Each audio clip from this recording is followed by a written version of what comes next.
Sucede que se produce el tema de que se fue la Texaco, pero quedaron piscinas, quedaron áreas de los bloques que manejó la Texaco, en donde quedó la contaminación petrolera. Quedó la contaminación. Entonces, el 14 de diciembre anoten papel y lápiz. Yo puedo dar una conferencia de esto que me puede demorar 5 horas, pero tengo que reducirlo a la mínima expresión. Y la puedo hacer con documentación, porque tengo todo y los documentos originales. Lo tengo todo. 14 de diciembre del 94, se firma un memorándum de entendimiento para establecer los mecanismos mediante los cuales Texaco, que es Texpet, sería liberada de los reclamos de que hay contaminación ambiental. El 4 de mayo de 1995 se firma con Texaco el contrato de ejecución de trabajos de reparación medioambiental y liberación de obligaciones, de responsabilidades y demandas. En este plan de acción de remediación, Texaco se comprometió a limpiar apenas 264 piscinas de más o menos 1000 piscinas. Pero no hizo ninguna remediación efectiva en muchísimas de las piscinas. O sea, firmó, pero no hizo remediación. Y aquí está el documento tal vez más importante de todo esto. Porque aquí hablamos con papeles, mi querido amigos. Aquí nosotros no somos boquilla. Nosotros no somos boquilla. Aquí está el acta final del 30 de septiembre de 1998. Aquí está. Aquí está acta final. Donde en esta acta final, que la suscriben por parte del Ecuador. Aquí están los que suscribieron. Aquí están. Esto es la punta del iceberg. Esto es. Aquí está quienes suscribieron. Ingeniero Patricio Rivadeneira, ministro de Energía y Minas de Maguad. Doctor Ramiro Gordillo, presidente ejecutivo de Petroecuador de Maguad. Ingeniero Luis Albán Granizo, gerente de Petroproducción de Maguad. Ricardo Reyes Vega, vicepresidente de Texaco, de Texpet. Rodrigo Pérez Pallares, representante legal de Texaco. Esto firmaron. Pero ¿qué es lo que dice aquí?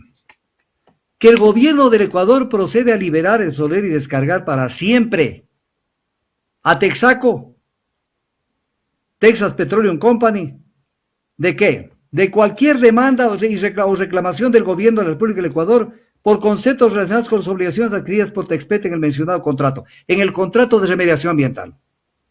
Y declaran las partes haber concluido el contrato del 4 de mayo de manera satisfactoria. Aquí está. Este es el documento más importante del caso Chevron. Este es el documento más importante. Entonces viene la pregunta. ¿Este documento fue suscrito por quién? Fue suscrito por el Estado, representado por el ministro de Energía, el presidente ejecutivo de Petroecuador y la empresa Texaco. Por lo tanto, era un problema entre el Estado y la compañía Texaco, que después los derechos y obligaciones de la Texaco pasaron a la Chevron. Y la Chevron tenía que asumir no solamente los derechos de la Texaco, como sí los ejerció, cuando nos pidió la indemnización por unos temas de la justicia que estaban pendientes, unos temas tributarios, sino también sus obligaciones, pues, que en esto no lo cumplió. Y entonces viene la pregunta del millón, la primera gran pregunta. Este es un tema entre privados, como dice el Procurador General de Estado, porque es un tema entre las comunidades y la Chevron. No, este es un tema entre el Estado, que le liberó a Chevron, la liberó de que no cumplió con sus obligaciones, y esto se lo debatió después. O sea, le alcahuetearon y le permitieron que se escape el venado. Esto hay que tomarlo en cuenta, no es un tema entre comunidades. Y esta fue la tesis que manejó el ex Procurador General del Estado, Diego García, que lo vamos a ver en detalle. Pero que lo ponemos ya desde ahora, ya lo ponemos en tapete, para que analicemos lo que pasa. Entonces, bajo el gobierno de Maguad, 30 de septiembre de 1998, se vendieron a la Texaco. Entonces, en el 2001, Texaco se fusiona con Chevron, pero asume Chevron todos los activos y pasivos y responsabilidades de la Texaco. Con posterior a esto, 29 de octubre del 2003, el Contralor General del Estado, subrogante doctor Genaro Peña Ugalde, sucede que presenta su denuncia, a la ministra fiscal general del Estado, porque no se cumplieron los trabajos ejecutados, porque dice, se indica como ejecutados trabajos que no se efectuaron o que faltan completar. Entonces, hicieron un examen especial. Escúchenme bien, la Contraloría General del Estado, órgano que está creado para vigilar el uso de los recursos públicos y defender al Estado, determinó que con este contrato no se cumplió el contrato y que la compañía Texaco no hizo la remediación ambiental. Con base en esto, el Ministerio Fiscal dispone el archivo del expediente, porque el tema dice es de naturaleza civil. O sea, aquí me detengo un ratito. Lo que está diciendo es que primero tenía que resolverse en un tribunal de lo civil, no de lo penal, sobre si se cumplió o se incumplió el contrato. Tiene algo de lógica este razonamiento, pero no tiene sustento, y voy a decir por qué. Porque entonces la Contraloría General del Estado no podría nunca emitir un examen, porque el examen se cae porque si no ha pasado por un juez de lo civil, si establece responsabilidades administrativas o civiles culposas, por ejemplo, dicen en tal contrato, como acaba de decir, acaba de decir en el contrato de la adquisición de troles, del municipio de Quito, que ha habido incluso indicios de responsabilidad penal, alguien puede decir, pero primero que vea un juez de lo civil. O en el caso del informe que hizo sobre el caso Progen y dijo que había perjuicio al Estado, hay gente que va a decir, pero primero demanden ante un juez de lo civil el incumplimiento del contrato. Entonces, ¿dónde está el papel de la Contraloría, pues? O sea, entiendan a dónde quiero ir. Con base en esto, siguen con esta vaina. Y el ministro fiscal general del Estado, Washington Pesant, se dirigió en su momento al juez tercero de lo penal del Napo. Y dice algo que fue inaudito.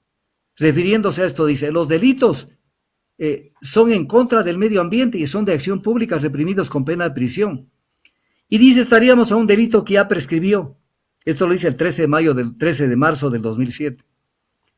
Pero como cuando se trata de favorecer una compañía, le toman del pelo al Ecuador entero.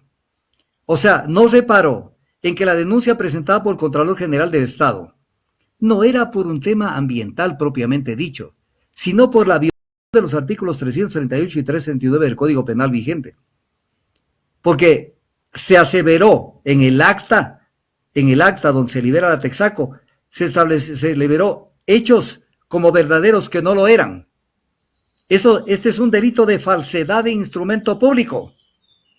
Entonces, se la saca como torero el fiscal, que debía estar defendiendo al Ecuador. Luego aparece, yo tengo que decirlo como son, porque yo no me caso con nadie. Cuando hay que darle palo a Carlos Polit, se lo damos. Pero el 18 de mayo de 2007, el Contralor Carlos Polit se dirige al presidente de la Corte Suprema, insistiendo se requiere al Ministerio Fiscal el desarrollo de las investigaciones dentro de la indagación previa. Indica que el informe de la Contraloría General del Estado sí determina indicios de responsabilidad penal, porque decían que no, que el informe no tiene indicios de responsabilidad penal. Y sale Carlos Poli y dice, sí tiene indicios de responsabilidad penal. Con base en esto, el fiscal subrogante, Alfredo Alvear, ya no Washington Pesant, el titular, reabre la indagación previa por presunto delito de falsedad ideológica, por cuanto existen nuevos elementos. Correcto, es falsedad ideológica. Y luego, el fiscal general, ya Washington Pesant toma conocimiento del examen especial practicado por la Contraloría y resuelve el inicio de la instrucción fiscal. Pero resuelve sin pedido de prisión preventiva. O sea, siempre lo ancho para los que han metido las de andar y han perjudicado al Estado.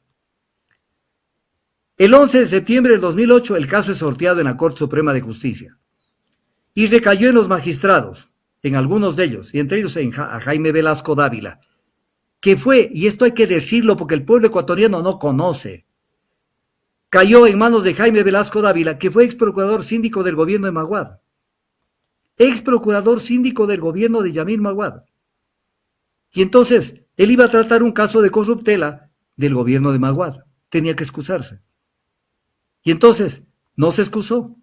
Luego, en septiembre del 2008, el fiscal subrogante, Alfredo Alvear Enríquez, no Washington Pesanz, emite dictamen acusatorio contra los autores de los delitos contemplados en el 338-339 del Código Penal, que era lo correcto. Y ahí estaban los que firmaron el acta liberando a Texaco. Entonces, ahí está la instrucción fiscal. De todo tenemos papelitos. Pero, sorpresivamente, el 1 de junio del 2011, el presidente de la Sala de lo Penal de la Corte Nacional de Justicia, doctor Luis Moyano, declara la nulidad del caso que investigaba el delito de falsificación ideológica. Digo que no podía iniciarse un juicio penal sin que antes existiera un fallo de un juez de lo civil que establezca que existió falsedad ideológica. O sea, la Contraloría no puede decir, aquí en esta acta se dice cosas que yo he verificado que no son. Tengo que ir a un juez para que el juez determine esto. Entonces, ¿dónde queda el papel de la Contraloría? Y entonces metieron este tema para que se necesite un pronunciamiento de un juez de lo civil como un caso de prejudicialidad. A la que la dejaron mal parada es a la Contraloría General del Estado, pero la dejaron mal parada a propósito, porque lo que querían es que esto no camine. ¿Para beneficiar a quién? A la Chevron. A la Chevron que ya estaba en auto sobre este tema. En el 93 aparece los moradores y gente de la Amazonía y presentan ante la Corte del Distrito Sur de Nueva York el caso. Lo presentan solos. Y el gobierno lo que dice, bueno, es un caso entre privados, allá que lo manejen, cuando el tema no era así. Viene el tema allá y la Chevron en ese momento, porque no es el mismo momento de hoy, vio que se le venía el mundo encima, porque a esta fecha, 1999, 93, y luego caminó el tema, no habían creado la Chevron los incidentes que después los creó, para generar ese ambiente en Estados Unidos de que la justicia en el Ecuador era corrupta, que sí era corrupta, pero con eso sacarse de encima el tema de que tenían que hacer la remediación ambiental. Y el 16 de agosto del 2002, la Corte de Apelaciones de Nueva York envió el caso iniciado en Estados Unidos para que se someta a la Texaco a la jurisdicción ecuatoriana. Correcto. Y entonces, esto fue tan importante porque el que pidió que el tema venga al Ecuador, es importante verlo, el que pidió que el tema se radique en el Ecuador, no fue propiamente los habitantes de la Amazonía, sino que fue la misma Chevron. Fíjese usted, yo tengo de esto toneladas de información, no tengo un papel. Yo no soy de las personas que salgo a cualquier hora. Mire, por ejemplo, este documento que es importante, las declaraciones del embajador Luis Gallegos, Chiriboga, embajador del Ecuador ante Estados Unidos. Aquí está el documento.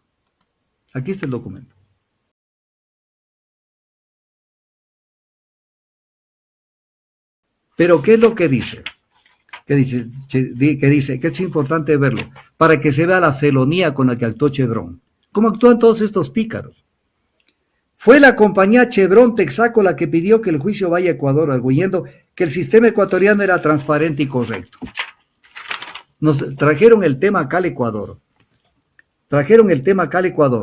Porque según la Chevron, en el Ecuador el sistema era transparente y correcto. Ahí está. Fue la compañía Chevron Texaco la que pidió que el juicio vaya a Ecuador, arguyendo que el sistema ecuatoriano era transparente y correcto. Pero cuando vinieron y se les venía la sentencia en contra, entonces la corrupción del Ecuador, ¿no? Entonces ahora cambiaron de criterio y se fueron nuevamente a Estados Unidos y ahí los reventaron al Ecuador. Ya. Entonces la Chevron traza una estrategia. Pero primero tengo que buscar algo de lo mucho que tengo. Aquí lo tengo listo. Traza una estrategia y decide armar un culebrón, armar una telenovela en la que cae todo el mundo. En donde, primero aquí tengo que decir una cosa para que ustedes entiendan. ¿Dónde se corrompió el caso de la Chevron? Cuando el caso viene acá, ya se radica en la Corte de Sucumbíos, que estaba manejado por el juez Juan Núñez. Recuerden ese nombre, juez Juan Núñez, él manejó el caso.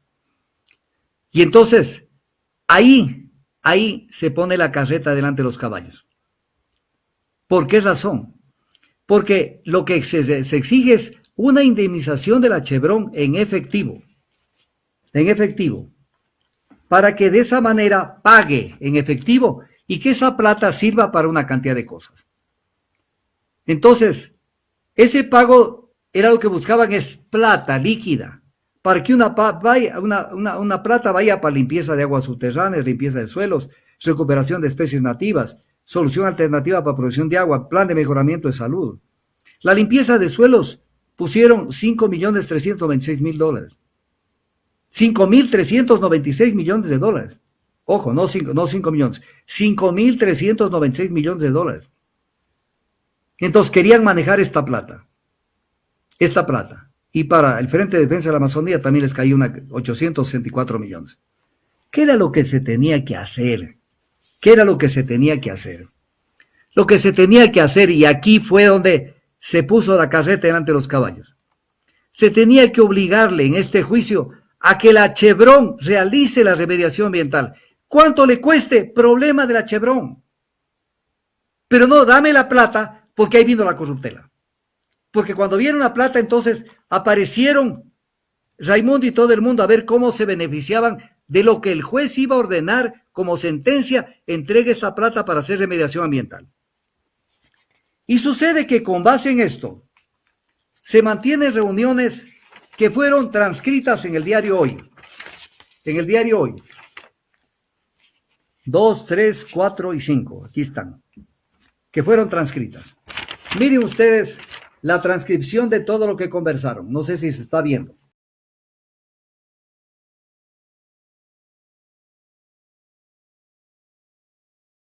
Entonces, vamos a ir en orden. La cita de esta reunión que tuvo lugar el 2 que es publicada el 2 de septiembre en el diario Hoy. Esta es una cita que tuvo lugar el 11 de mayo del 2009. ¿Y quiénes estuvieron en esta cita? Carlos Patricio García Ortega, supuesto coordinador del Movimiento País. El contacto con el juez, que era Pablo Almeida, que se refiere en toda esta conversación como Juanito, el juez. Y obviamente acuerdan todo lo que tenían que ver con este tema, que están ya sacando la sentencia y que la sentencia va a servir para todo esto. Entonces, aquí está todo lo que hicieron. Aquí está. En donde participan todo este tipo de gente.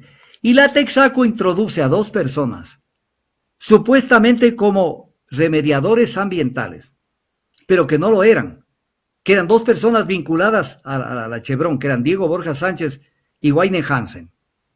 Wayne Hansen, el segundo que estuvo preso por temas de tráfico de Guatemala en Estados Unidos. Y Diego Borja Sánchez, que no es Diego Borja Cornejo, sino Diego Borja Sánchez, que es un tipo que trabajó para Texaco, para Chevron. Entonces los meten a hacer este tipo de lobby. Y entonces aquí se habla de Alexis Mera, que es el que va a crear una unidad ejecutora. Y la unidad ejecutora era la que iba a coger la plata para de esa manera hacer la remediación ambiental. Porque aquí estaba vinculado Raimundo y todo el mundo. Ya, primer video. Segundo video, que es publicado el 3 de septiembre. En el segundo video del 3 de septiembre ya aparece el juez Juan Núñez conversando con toda esta gente, y ahí está la foto de Juan Núñez. ¿Lo ven allí? Ya, el juez conversando con todos estos, ¿qué van a hacer con la sentencia? Tenía que irse preso Juan Núñez. Un juez conversando con los actores, ¿qué va a hacer con la sentencia? Y aquí dice, mi obligación llega, dice el juez. Mi obligación llega a dictar sentencia, y esa sentencia a disponer tanto es lo que deben de pagarle. Hasta ahí llego yo. O sea, es como que él dice, yo cumplo con dictar la sentencia estableciendo lo que tiene para la Chevron, y el resto ya es cuestión de ustedes. Y ustedes verán cómo se alinean conmigo. Y entonces, un rubro es para efectos de los combustibles, un rubro dice para aquellas personas, Núñez. O sea, y anticipa cómo viene la sentencia. Esto era terrible lo que hizo el juez Juan Núñez. Meterse a hablar sobre cómo va a venir una sentencia, porque él sabía que querían pellizcar del dinero que salía de la sentencia.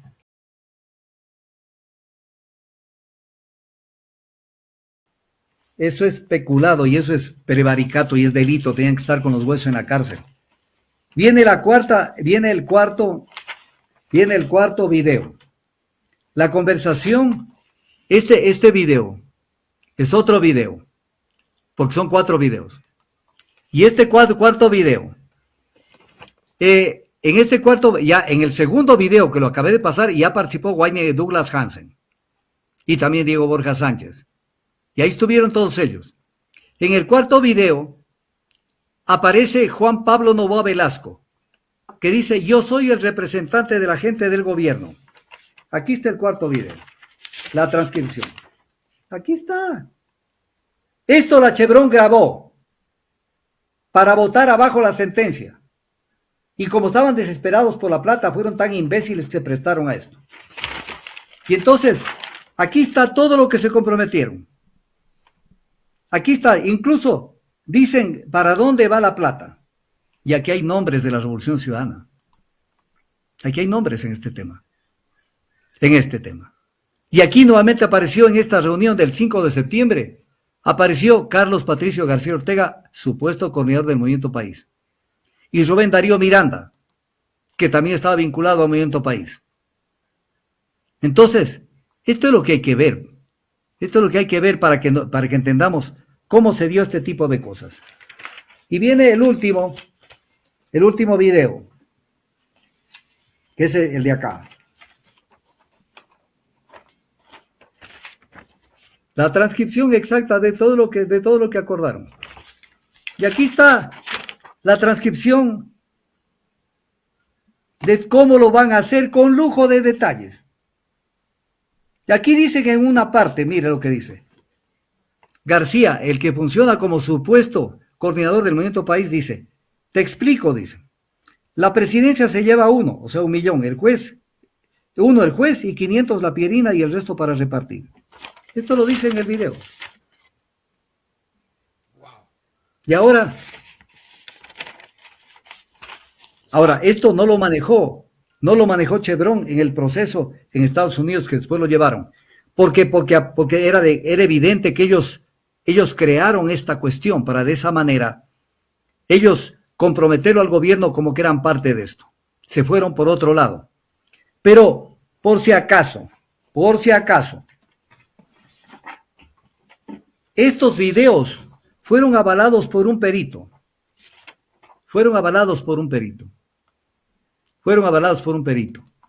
Y aquí está el tema, para que no digan: el Augusto Tanda está hablando pavadas. Perito avala la autenticidad de videos que dio Texaco. Y ahí está el juez. O sea, él se prestó a esta payasada, a esta estupidez. Y lo afectó al proceso con su presencia.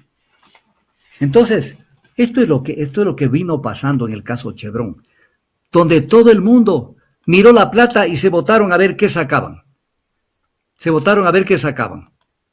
Entonces, con base en esto, el 2 de septiembre del 2009, Diario El Universo publica que Carlos Patricio García Ortega, el que decía que es representante de la gente del gobierno, que era coordinador del Movimiento País, dice: García colaboró activamente en las campañas electorales de País con vehículos, pancartas, afiches, inclusive con una sede estratégica ubicada en la calle Rábida, 2651 y La Pinta, en el sector La Mariscal.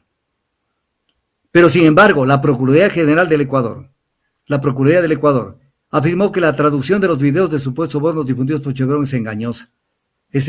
Pero y entonces viene la pregunta: es engañosa, pero el perito avaló la autenticidad. ¿De qué lado estaba la Procuraduría? Nombrados como Procurador General del Estado por Correa. De taparlo o todo. No de que aparezca la verdad. Y todo esto fue contribuyendo para que nos hundamos. Luego aparece el fiscal general del Estado defendiendo a Núñez. Y lo defendió a mientras la investigación no concluya, dice Pesant, fue claro en señalar que las autoridades de justicia confían en la honestidad y transparencia de Núñez, quien permanecerá como presidente de la Corte Provincial. Pero después arman otra tramoya. Núñez sale del juicio y todo el mundo dijo que bien que lo voten por lo menos. Y total que no se había ido.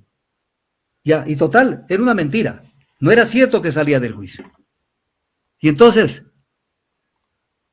luego Chevron entregó a la Procuraduría General de Estado los videos completos. Dice el 30 de septiembre de 2009 el diario La Hora. Dice que la Procuraduría lo taparon al juez, porque el juez no, si el juez hablaba se jodía el gobierno en ese momento. Entonces todo lo taparon al juez. La Corte de Justicia de Sucumbíos acepta la renuncia del juez Juan Núñez. ¡Mentira! Fue mentira. Luego, según Dow Jones, Chevron y Texaco reconoció que Diego Borges, su esposa y su hija los tienen en Estados Unidos y son contratistas de Chevron. Los que fungieron como remediadores ambientales eran de Chevron, que lo consiguieron al juez que vaya, que grabe lo que iban a hacer con los representantes, los que fungían como representantes del gobierno, para de esa manera enlodarlo al tema. Y decir en Estados Unidos, esta es la corruptela en el Ecuador. Entonces, el asesor de la presidencia del Consejo de la Judicatura, Jaime Santos, dijo, no se ha determinado la falta en que hubiera incurrido el servidor judicial Juan Núñez. Y los videos que fueron periciados y que dijeron que eran ciertos, donde está la cara de él, y él funcionó en esos videos. Y después se nos decía que Núñez acusaba a Chevron de querer sacarlo del proceso judicial. Miren esto.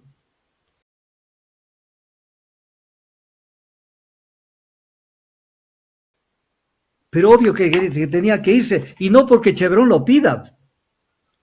Y acá dice, el juez Juan Núñez se retira del tema, y no se retiró.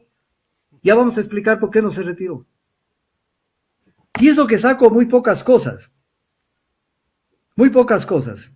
Pesantes, el procurador general, el fiscal general defendió a Juan Núñez que confía en la honestidad y probidad del juez. Y un juez que fue a negociar cómo iba a salir la sentencia. Y luego que se excusa de seguir con el tema de Chevron. Y todo fue mentira. Y ya vamos a ver que fue mentira. Entonces sigamos con el tema. Luego, la Corte Nacional de Justicia dicta la sentencia por 9.5 millones de dólares en contra de Chevron. Esto lo dicta el juez Nicolás Zambrano. Pero, ¿dónde nos enteramos que el caso no era así? Cuando la Chevron apela de la sentencia del juez Nicolás Zambrano, sucede que esto tenía que ir a ser conocido por la sala de la Corte de Sucumbíos en fecha posterior. Y sucede que la sala de la Corte de Sucumbíos estaba integrada por Juan Núñez. Entonces no se había ido. Entonces dictan la sentencia. Ahora, en el caso internacional, aquí en el caso internacional, el Alberto Guerra, que es otra persona vinculada a la judicatura allá en Sucumbíos, es una persona que se dice que él elaboró la sentencia. Que él elaboró la sentencia en contra de Chevron. Que él fue el que elaboró la sentencia en contra de Chevron. Pero sucede que esto fue tomado al pie de la letra. Incluso viajó a Estados Unidos esta persona, este ex juez Alberto Guerra, y dijo que él fue el que escribió la sentencia que firmó Zambrano en contra de la Chevron. Pero luego de esto, sucede que se retractó, pero eso ya para la justicia estadounidense ya no sirve. Entonces, hubo un peritaje del 22 de octubre del 2013 que comprobó que la sentencia fue elaborada en la computadora del juez Nicolás Zambrano. Por lo tanto, no hubo tal elaboración por parte de este ex juez Alberto Guerra. Pero en Estados Unidos, este tema lo logran la Judicatura de Estados Unidos, la Corte Distrital de Nueva York. Volvió a requerir el caso y se lo volvió a llevar a Estados Unidos, con el juez Lewis Kaplan de Nueva York. Y entonces, aquí es donde rinde el testimonio esta persona, el ex juez Alberto Guerra. Pero da la casualidad que para anular la sentencia del Ecuador, que no la podían anular, sucede que aplican la ley la ley RICO, que se llama en Estados Unidos. Las siglas son eso. Racketeer Influencer and Corrupt Organization. Pero es una ley que rige para Estados Unidos y para combatir el crimen organizado en Estados Unidos. Por lo tanto, con esa ley no podían anular una sentencia dictada en el Ecuador. Y aquí hicieron todo con tal de defenderlo a la Chevron.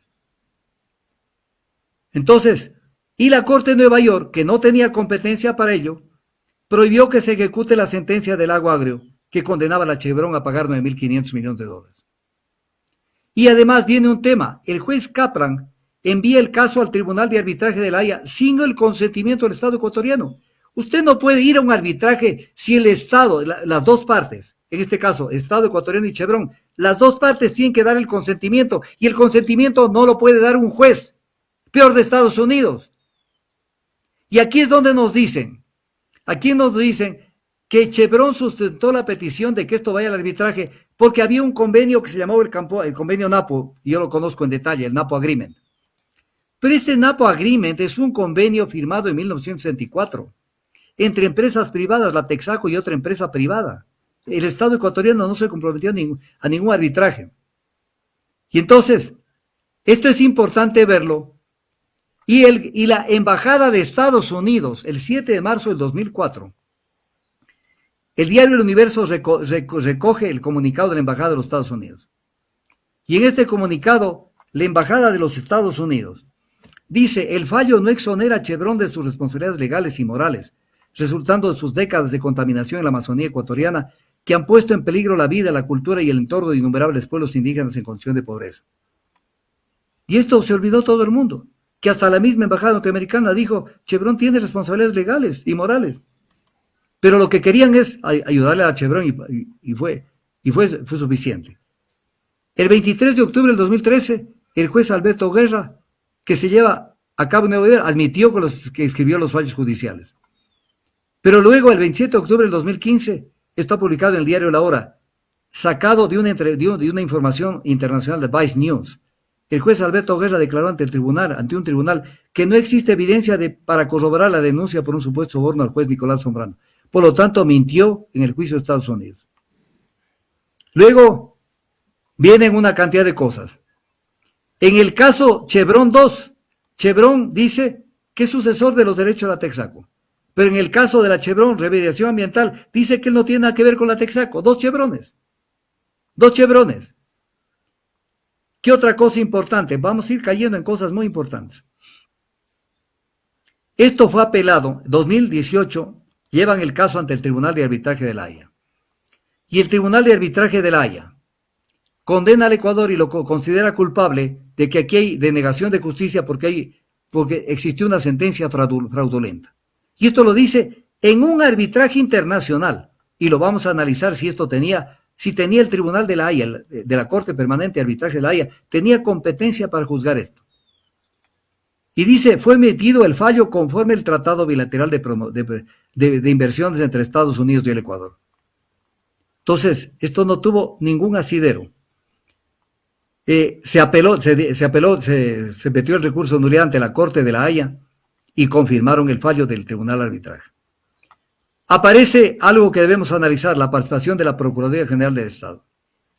La Procuraduría General del Estado, bajo el ejercicio del procurador Diego García, siempre sostuvo, tengo aquí todas las declaraciones, que el tema es un proceso iniciado por las comunidades de la Amazonía, que son independientes del Estado. Que la República del Ecuador no ha intervenido ni intervendrá en el juicio ambiental.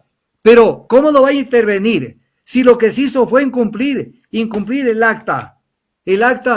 Con el acta del 30 de septiembre de 1998, se incumplió con el contrato de remediación ambiental, donde el Estado, no los privados, había firmado un documento inicialmente para que la Chevron y la Texaco hagan remediación ambiental, y después no cumplieron con esta acta fraudulenta, firmada por los altos funcionarios del gobierno de Maguada.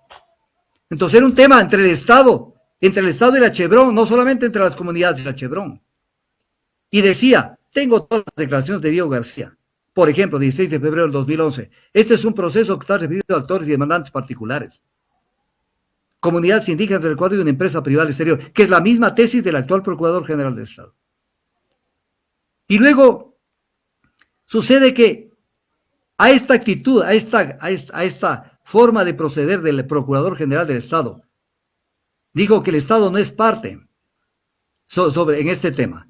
El presidente Correa felicita la defensa hecha por el Procurador Diego García, y arremetió, a ver, aquí sí es de Ripley.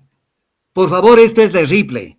Rafael Correa felicitó la defensa del Procurador García y arremetió contra los tratados de protección de inversiones. O sea, arremetió contra el Tratado de Promoción de Inversiones, que lo mantuvo vivo hasta pocos días antes de irse. O sea, esto es de un cinismo que no tiene nombre. Si no estabas de acuerdo, entonces denúncialo. ¿Por qué razón? Porque, a ver, aquí vienen cosas que son importantes.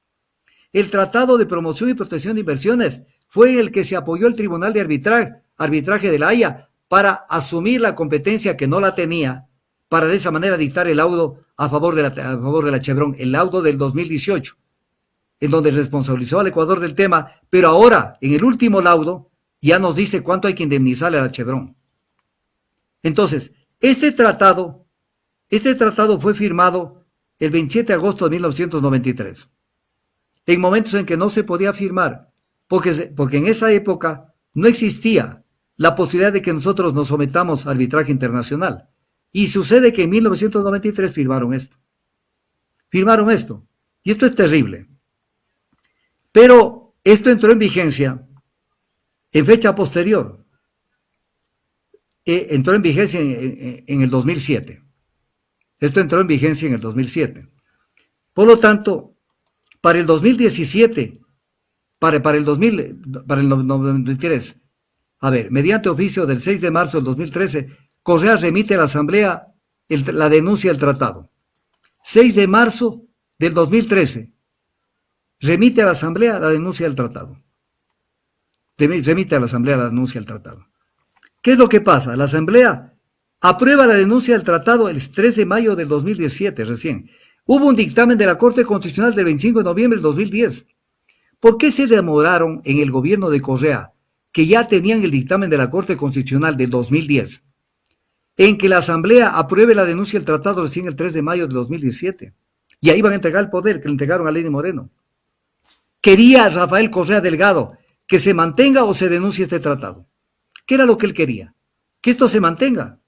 Y recién con decreto ejecutivo de fecha 18 de mayo del 2017 se declara la terminación del tratado con Correa. ¿Cuándo? 6 días antes del poder. 6 días antes de entrega del poder. Entonces, esto es importante verlo. Pero ¿qué dice este tratado? Que nos aplicó el Tribunal de Arbitraje de la Haya. Nos aplicó el Tribunal de Arbitraje de la Haya. Esto ya terminó, ya podía vérselo. El 2003 ya se podía haber denunciado el tratado, porque el tratado fue firmado en 1993 y tenía un término de duración de 10 años. Y transcurridos los 10 años, en cualquier momento el Ecuador podía salirse de este tratado. Y cuando le llegó a Correa la hora, que llegó el 2007, no se salió del tratado, porque él tenía un doble discurso. Ponía las direccionales a la izquierda, pero iba a la derecha. Pero ¿qué dice el tratado? Artículo 7 del tratado. El que nos aplicaron en el Tribunal de Arbitraje de la Haya. El presente tratado no menoscabará los fallos administrativos y judiciales de cualquiera de las partes. ¿Qué quiere decir? Que el tratado no se podía ir en contra de los fallos de la justicia ecuatoriana. Y se fueron, porque es el arbitraje internacional, haciendo que les da la gana en este tipo de cosas. ¿Y qué establece el tratado sobre el tema del arbitraje? El tratado establece que se necesita, esto lo establece claramente en el artículo 4, numeral 4, que se necesita un consentimiento escrito de las partes para poder ir a un tema de arbitraje, tanto del CIADI o también para que se ejecute la Convención de Naciones Unidas sobre el reconocimiento y ejecución de sentencias arbitrales extranjeras. Entonces, esto es importante verlo. O sea, se limpiaron con la normativa, incluso firmada por el Ecuador, aplicaron lo que les dio la gana, se inventaron lo que querían inventarse. Y entonces, con base en esto, vino todo un show el 2 de octubre del 2015, donde Diego García presentó un libro, Caso Chevron, Defensa del Ecuador frente al uso indebido de arbitraje de inversión. o sea, frente al uso indebido del arbitraje de inversión, 2 de octubre del 2015, cuando el 2007, procurador Diego García, el Ecuador ya debió denunciar el Tratado de Protección de Inversiones con Estados Unidos. ¿Por qué lo dejaron vivo? O que tú no sabes leer castellano. Lo dejaron vivo. Y en este acto concurrió el presidente Correa, cuando se lanzaron este libro, el fiscal Galo Chiriboga y el presidente del Consejo de la Judicatura, Gustavo Yala. Pero viene un tema, este era un tema entre privados. Ahí viene el tema, era un tema entre privados. ¿Qué dice la Constitución? Artículo 261, lo que usted quería saber. El Estado central tendrá competencia exclusiva sobre las áreas naturales protegidas y los recursos naturales y la biodiversidad. El 395-97 de la Constitución dice, en caso de daños ambientales, el Estado, no las comunidades. Y Rafael Correa, el Estado actuará de manera inmediata y subsidiaria para garantizar la salud y la restauración de los ecosistemas. Y la responsabilidad, dice, también recaerá sobre los servidores responsables de realizar el control ambiental. Entonces, y el Estado se compromete a que, sin perjuicio de permitir que cualquier persona natural o jurídica, colectivo, grupo humano, ejerza acciones legales y acudir a los órganos judiciales y administrativos, sin perjuicio de su interés directo. ¿De quién? Del Estado. Sin perjuicio de su interés directo para obtener de ellos, o sea, de los órganos judiciales y administrativos, la tutela efectiva en materia ambiental. Que esto no leyó el procurador García ni lee el actual procurador, porque sigue diciendo que es un tema entre las comunidades. Pero aquí viene un tema que es importante verlo. Sea tan amable de publicarme un flyer que le mandé, una fotografía de las atribuciones del Procurador General del Estado. Corresponde al procurador la representación judicial del Estado. El patrocinio del Estado. No es que esto ha sido un tema entre privados.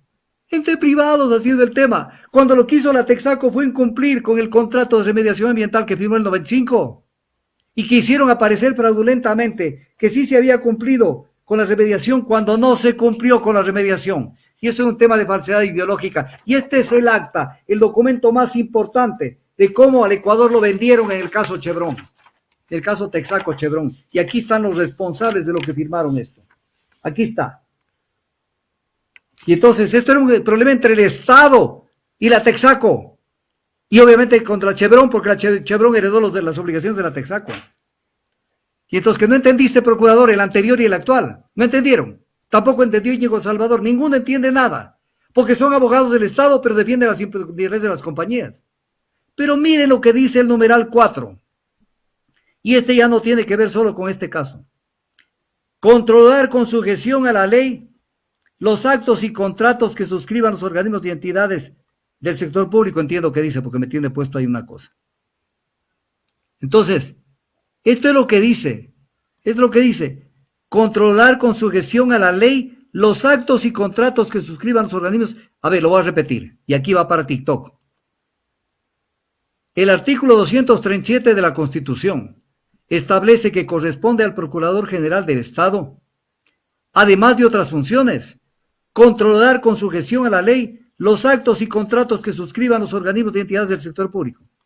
¿Qué quiere decir esto? Que el Procurador General del Estado tiene que ver todo lo que firme el Estado en contratación para ver si por ahí no se hace alguna brutalidad, algún perjuicio al Estado. Esa es su función, que está establecida en la Constitución, controlar con sujeción a la ley los actos y contratos que suscriban los organismos y entidades del sector público. Y entonces pregunta al procurador, no solamente en este caso de Chevron, no solamente en este caso. Actual procurador, ¿vigilaste el contrato de Progen para que veas las brutalidades que pusieron en ese contrato? ¿Vigilaste el contrato con Austral Technical Management? ¿Vigilaste el contrato con la Barcaza? Que la Barcaza ya salió de Turquía acá cuando ni siquiera había el proceso iniciado para adjudicar ese contrato. ¿Vigilaste todos los contratos? ¿Vigilaste todos los contratos que han habido? Estás cumpliendo con tu papel constitucional. La Procuraduría está de agache. No está cumpliendo con su papel. Por eso aparecen, vigilaste el contrato de Herbert, que no hay contrato además, pero sí los actos que se firmaron, conducentes de que Herbert se quede aquí por no sé cuántos años, 150 millones de dólares en 5 años. Una empresa que no tenía la mínima experiencia. ¿En dónde estás, Procurador General del Estado? ¿En dónde carajo estás? Entonces, y vienes aquí, en este tema del arbitraje de la Chevron, a tratar de ver cómo te alineas. Y que era un tema entre privados, lo acabas de volver a decir. Este no era un tema entre privados. Este no era un tema entre privados. Y entonces, ¿a dónde nos quieren llevar con este tipo de cosas? ¿Y qué es lo que nos vende el procurador? Verán lo que nos vende. Que más o menos con la sesuda participación de la Procuraduría y del equipo de abogados contratados, que son abogados de afuera, y que esto deberías decirle, procurador Juan Carlos Larrea, ¿cuánto le costó al Estado contratar abogados para perder? Porque no es para ganar, porque no hemos ganado y lo voy a explicar. Entonces, ¿qué nos están vendiendo a los ecuatorianos? Que hemos ganado porque Chevron quería que se le pague 3.130 millones y solamente le vamos a pagar 220 millones. Cuando no tenemos que pagarle un solo centavo a Chevron, sino que Chevron tiene que cumplir con la remediación ambiental, que es lo que dijo incluso la embajada norteamericana. Y entonces, y apareció la ministra Murillo, Natalie Murillo, diciendo que fueron caprichos y delirios del correísmo. ¿Qué entiendes? No sabes un carajo de nada, ministra. No sabes un carajo. Lo único que están dispuestos es ver cómo le joden, en este caso al gobierno de Correa, que sí falló, porque no estuvo encima de este tema. Y alcahueteó todo, y le mintió al Ecuador con el tema del Tratado Bilateral de Protección de Inversiones. ¿Y qué otra cosa? Que el tribunal condenó porque había fraude, soborno y corrupción. Y entonces se olvidó de que este tribunal de arbitraje se apoyó en un tratado bilateral de protección de inversiones, que dice que mediante la aplicación del tratado no se puede menoscabar los fallos judiciales. O sea, ¿en dónde queda esta disposición del tratado? En letra muerta para ti. ¿Cómo hicieron la defensa? Entonces, que contrataron un equipo internacional de abogados y que hay que ir a la justicia de los Países Bajos, o sea, de Holanda, para pedir la nulidad de la sentencia. Con esa defensa que hacen no vamos a tener nunca nada. Y luego dijo que este es un caso exitoso, también ha tenido el Ecuador con la rebaja del monto a pagarse a la OXI de 1.700 millones a 1.000 millones. Tengo aquí papeles. Tengo una tonelada de papeles sobre el caso OXI. Tonelada de papeles. Tonelada. Y les voy a hacer un programa especial donde no voy a hablar de nada más que del caso OXI, para que se vea cómo le toman del pelo al Ecuador. O sea, como que ahí ganamos, porque no nos pagaron 1.700 millones, no tuvimos que pagarle 1.700 millones, sino 1.000 millones, que no fueron 1.000, sino 1.100. Pero no ganamos, porque no debíamos haber pagado $1 a la UCI, $1, ni la mitad de $1 a la UCI. Pero con la Procuraduría General del Estado en ese momento, en manos de Javier Garialcó, antes en manos de otro Procurador General del Estado, sencillamente hicieron todo lo posible por beneficiar a la UCI. Y esto lo tengo sumamente documentado, con el laudo arbitral, con lo que pasó, los incidentes. Entonces, y dice el procurador en el caso Chevron, que hay que analizar el tema de la repetición, pero que hay que esperar pagar y ver si se hace repetición. ¿Y contra quién hay que hacer el derecho de repetición? Contra los que aprobaron los trabajos de remediación fraudulentos. Contra ellos hay que ejercer, o te quieres cargar contra otras personas. Contra los funcionarios de la Procuraduría General del Estado que se negaron a asumir la defensa del Ecuador en este caso. Contra ustedes tiene que ir el derecho de petición. No te hagas el pendejo, porque ustedes no defendieron al Ecuador como debían haberlo defendido. Entonces, acaba de decir en la entrevista del día de ayer el Procurador General del Estado, el día de ayer lo acaba de decir, no pudimos defender porque no éramos parte, porque era un tema entre privados, y el acuerdo era entre privados, el de la remediación ambiental era entre privados, el incumplimiento del acuerdo y el contrato de 1995 era entre privados, o estaba entre el Estado y la Texaco. ¿Qué crees? ¿Somos pendejos? Entonces, a uno le enchiva este tipo de cosas,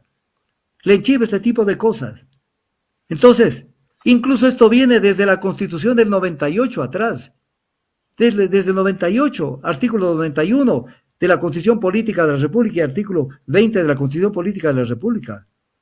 Dice, solamente cito un artículo de la Constitución Política de la República, para que no digan que es la Constitución de Montecristi. El Estado, sus delegatarios y concesionarios, en este caso la Texaco y la Chevron, serán responsables por los daños ambientales. Entonces, ¿qué? Es un tema entre privados, según el Procurador General del Estado. Tema entre privados.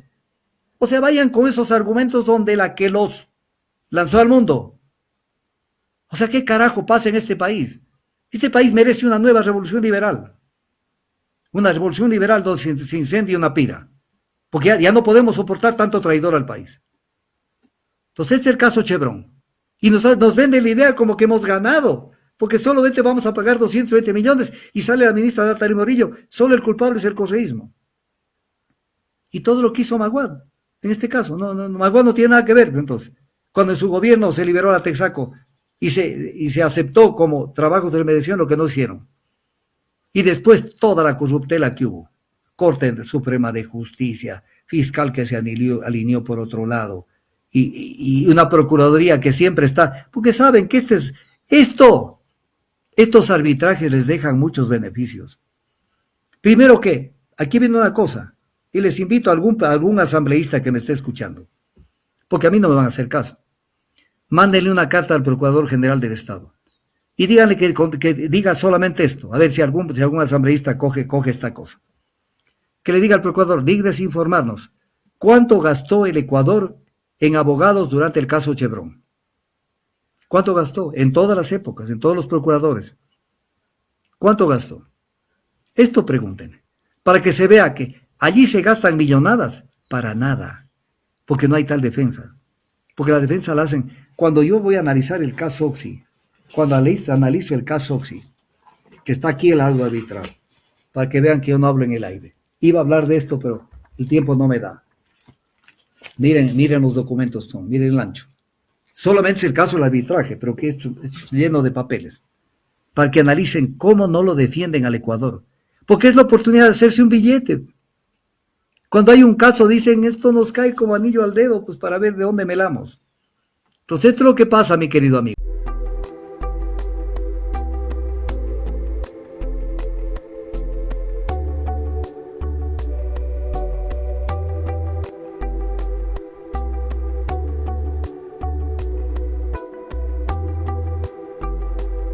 Ojalá y aparecieras antes de perder la conciencia,